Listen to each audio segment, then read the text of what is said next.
নমস্কার, আমি গৌরাঙ্গ শাহ। আমি এসবিআই লাইফে একজন লাইফ মিত্র হিসাবে কাজ করছি 2006 সাল থেকে। আমার ব্রাঞ্চ হচ্ছে কৃষ্ণনগর, নদিয়া।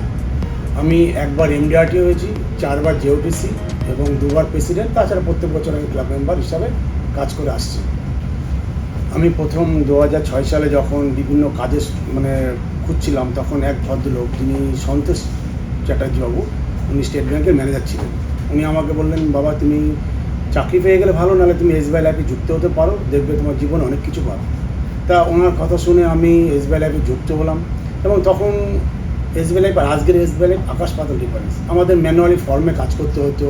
কলকাতায় ব্রাঞ্চ ছিল, আমাকে 100 কিলোমিটার দূরে আমাকে যাওয়া আসা করতে হতো, ঠিক আছে। কিন্তু এইভাবে কাজ করে আমি দেখলাম এসবিআই ব্যাংকে প্রত্যেকটা মানুষ শুনছে আমার কথা। কেউ হয়তো না করছে না, যে জিনিসটা খারাপ নয়, কারোর সামর্থ্য হলে করছে। তা আমি 2009 ফার্স্ট এমডিআরটি হই। তারপর থেকে প্রত্যেক বছর আমি ক্লাব মেম্বার অর্জন করি। এবং আজকের দিনে এসবিআই লাইফটা অনেক উন্নত। এখানে ডিজিটাল প্ল্যাটফর্ম রয়েছে, কোনো ফর্ম নেই। পুরো বলতে গেলে একদম আমরা ডিজিটাল অ্যাডভাইজার হিসাবে কাজ করছি, যেখানে স্মার্ট কেয়ার, স্মার্ট অ্যাডভাইজার, যেখানে নিজেই আমি কাজ করতে পারছি, স্পান সুইচ, চেঞ্জিং, সব কিছু।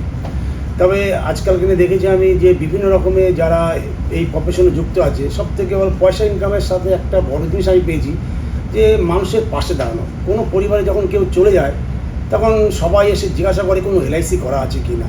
কারণ কিছু ঘটে গেলে তার সবাই আত্মীয় স্বজন দূরে চলে যাচ্ছে, কেউ সাপোর্ট দিচ্ছে না। তখন এসবিআই লাইফের পক্ষ থেকে আমি যখন দুটো ক্লেম দিই, তখন নিজেকে গর্ববোধ করি যে না, একটা বড় কিছু দিতে পারলাম। আমার ইনকাম যেমন হয়েছে, আমার ফ্যামিলি বেঁচে গেছে, অন্য ফ্যামিলিকেও আমি বাঁচাতে পেরেছি। এটা ভেবে আমি সবথেকে বেশি আশাবাদী যে এই প্রফেশনটা আমার কাছে সবথেকে ভালো। আমরা এই এসবিআই লাইফে যে লাইফ মিত্র হিসাবে কাজ করছি, প্রথম দেখে মানুষের মনে একটা ধারণা ছিল যে একটা এজেন্সির কাজ করছি, এখান থেকে আর কী হবে, কী বা ইনকাম করবে।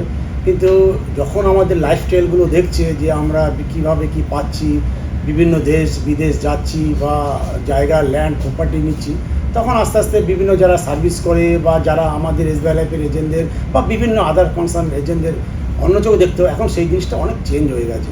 আমাদের কাজের মধ্যে আমি দুটো জিনিস পেয়েছি। একটা হচ্ছে আমার যেমন ইনকাম, সেটা তো অবশ্যই প্রয়োজন ফ্যামিলির ক্ষেত্রে, আমার ক্ষেত্রে। তার সাথে আমার সবথেকে কমন সোশ্যাল রেসপন্সিবিলিটি হিসাবে কাজ করছি, যে কোনো পরিবারের পাশে দাঁড়াতে পারছি। কেউ চলে গেলে আমরা যখন নিজে দাঁড়াচ্ছি, তখন সেই পরিবারটা আমাদেরকে ভগবানের চোখে দেখছে, যে সারা জীবন তাদের জন্য আমাকে অন্য জায়গায় বা কারো বাড়িতে আমাকে কাজ করতে হচ্ছে না, সেই ফ্যামিলিটা বেঁচে যাচ্ছে।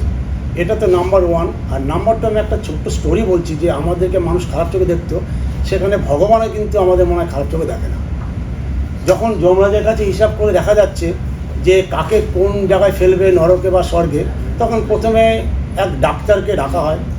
তখন যমরাজ দেখে যে না, এ প্রফেশনে অনেক অন্যায় কাজ করেছে, যার অপারেশন দরকার নেই তাকে অপারেশন করিয়ে টাকা ইনকাম করেছে, অতএব একে স্বর্গে দেওয়া যাবে না, একে সাইডে রেখে দিল। পরে একজন অ্যাডভোকেটকে ডাকলো, সে দেখলে তো অহরহ মিথ্যে কথা বলেছে, শুধু নিজেরটাই করে গেছে, অতএব একেও কোনো স্বর্গে দেওয়া যাবে না, একেও নরকের পথে। লাস্টে আমাকে ডাকলো, যারা আমাদের মতো যারা লাইফ মিত্র। তখন বললো, তুমি তো দুটো মিথ্যে কথা বললো, তুমি মানুষের উপকার করে গেছো, তাদের সারা জীবন পাশে দাঁড়িয়েছো, তাদের অপরিবর্তে তাদের পরিবারের পাশে দাঁড়িয়েছো, অতএব তোমার প্রফেশনটা একদম নাম্বার ওয়ান, তোমাকে আমি স্বর্গের দিকে পাঠাতে পারি। অতএব সেই স্টোরিটাতে আমার খুব ভালো লেগেছে, যে না, আমাদের প্রফেশনটা স্বর্গে যাওয়ারই পথ। আমাদের ফ্যামিলির ক্ষেত্রে একটা ধারণা আছে এরকম, যে যখন আমরা এসবিআই লাইফে ঢুকেছি, তখন ভেবেছি হয়তো এজেন্সি কাজ করছে, কি করবে জীবনে, সরকারি একটা চাকরি হলে খুব ভালো হতো, কিভাবে ফ্যামিলিটা চলবে, এরকম আমাদের প্রত্যেক পরিবারের আর মেম্বারের ক্ষেত্রে একটা চলে এসছে। কিন্তু এই মুহূর্তে যখন আমাদের ফ্যামিলি বুঝতে পারছে যে না, সঠিক রাস্তা চুজ করেছে, কেউ কি যে আজকে হয়তো গাড়ি চাইলে গাড়ি পাচ্ছে, বাড়ি চাইলে বাড়ি পাচ্ছে, কোনো জায়গায় ঘুরতে যেতে চাইলে আজকে বলছে পুরী যাবো, কালকেই নিয়ে যাচ্ছি, এই ধরনের চিন্তাভাবনা থেকে তারা দেখেছে যে না, আমার রাস্তাটা সঠিক ছিল, তাদের ধারণাটা ভুল ছিল। অর্থাৎ আমাদের মতো যারা এই মুহূর্তে এসবিআই লাইফে ঢুকতে চায়, আমি প্রত্যেককে একটা অনুরোধ করবো, যত তাড়াতাড়ি সম্ভব এসবিআই লাইফে চলে আসুন। কারণ এই মুহূর্তে এসবিআই লাইফটা একটা ভালো ডিজিটাল প্ল্যাটফর্ম রয়েছে, অন্তত ইন্স্যুরেন্স জগতে। প্রথম যখন 2006-এ আমি এসবিআই লাইফে যুক্ত হই, ঠিক আছে, সেই সময় আমাদের নিজের কাজ করতে হতো। ট্রেনিং হিসাবে সেইভাবে আমরা কিছু পাইনি।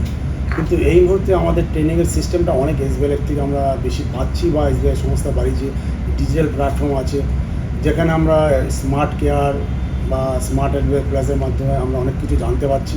তার থেকে বড় কথা হচ্ছে, আমরা যখন আমাদের অফিসে ফিজিক্যালি ট্রেনিং করানো হয়, ট্রেনারের মাধ্যমে, এবার আমরা নিজেরাও কাস্টমার সাথে গিয়ে নিজেরা পার্সোনাল ট্রেনিং করতে পারছি, যেটা আমার সবথেকে বড় হেল্প করছে। আমাদের অফিসের ট্রেনিং তো রয়েছেই, তার সাথে আমার নিজস্ব ট্রেনিংটাও রয়েছে।